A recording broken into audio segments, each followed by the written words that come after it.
I was very skeptical of the idea of revisiting a film that was perfect in its original construct. It's not an easy task to approach a work of art and or a story or any media that had a cohesive vision and say, you know, I'm going to tell that story.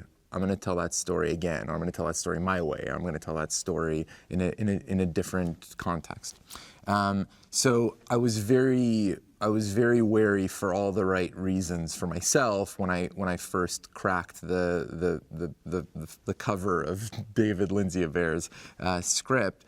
But within 2 pages of reading it, I was feeling characters who were alive and were grounded and relatable in a modern context that allowed me to understand them, understand their condition, their approach, their access to this house, to the secrets that it holds, and to the way that it is about to challenge them in the story. And I began to become emotionally connected to the characters on the page in a way that made the thing live and breathe for the very first time for me. I started to really think about what it would take for me to dare go up against a film that had such a purity of vision. And I began to think about the problem of the poltergeist, the idea of a group of spirits who were so forgotten, so abandoned, so frustrated that they were able to channel that specific energy into this really heinous act of taking a child from its family to allow themselves a chance to have a sort of final release.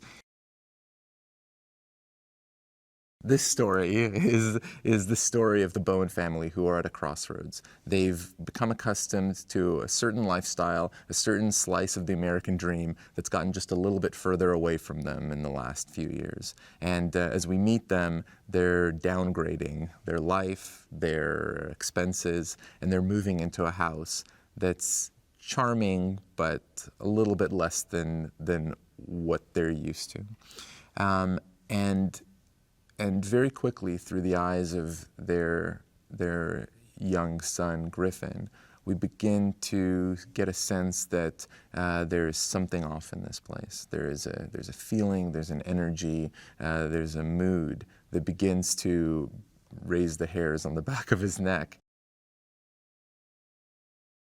The Lost People are, as a concept, they're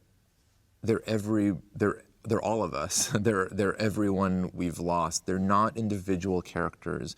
They're not an old man with a chain dragging across the floor. They're not an old hag with a shroud standing in the corner.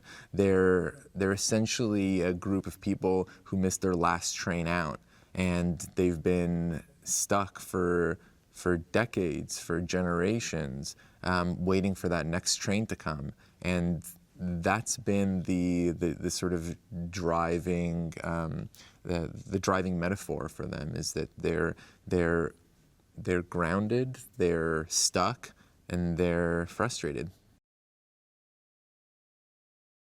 Kerrigan Burke is brought to life by Jared Harris, who has found a real biting soul in this character. He's a sort of he's a larger than life character who has grown up with an access to the other side that at first branded him and shunned him. It made him an outcast. But he is also gifted with a quick wit and a large charisma that he's been able to parlay into this career as a supernatural explorer of homes and inns and castles on the sort of last bastion of the medium, reality television. Griffin is too smart for his own good, and he asks too many questions, and he's too, he's too aware of his environments. I don't think it's the first time that he's freaked out at night. I don't think it's the first time that he's screamed that the tree moved in a strange way. It's just that this time he's right. And so Griffin's a little bit sensitive and a little bit on edge, and that worries his parents. It's something, in the long roster of things that parents have to worry about, that's one of them.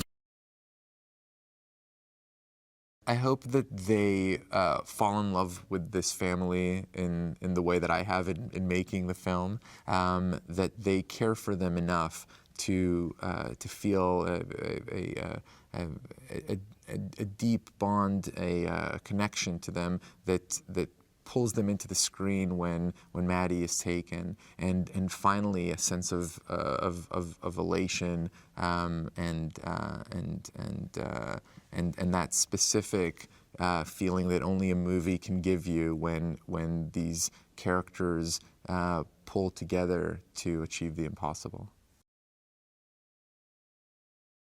If you watch the original, at the time it was made, at the beginning of the 1980s, there was a real sense that the suburbs were the ideal. It was the place where everyone dreamed of ending up if you did everything right. But filmmakers, writers, storytellers were already starting to scratch at the surface and see what was underneath it. And of course, the original certainly mines that terrain.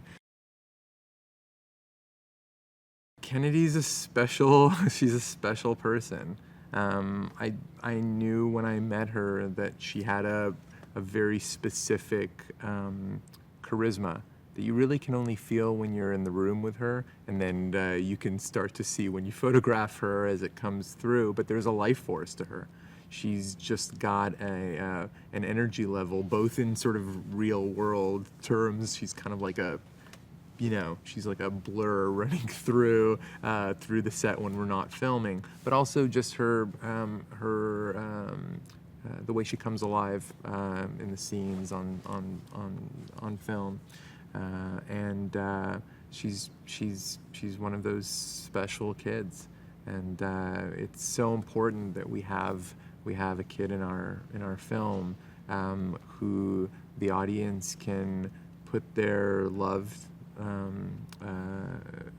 Who the audience can fall in love with, and because that way when she's taken away, it's painful. You want her back. Hey, Lisa here with a cool movie fact. James Cameron's 2009 smash hit Avatar is one of the highest grossing films of all time, and the film which single-handedly brought 3D back to mainstream cinema. But did you know that James Cameron actually originally planned for a 1999 release? The special effects he wanted increased the budget to $400 million, which at the time was pretty high, so it was shelved for 8 years.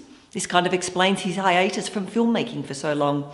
Imagine what it would have looked like if it was made 10 years previously. Download our Film Is Now app, available for both Android and iOS.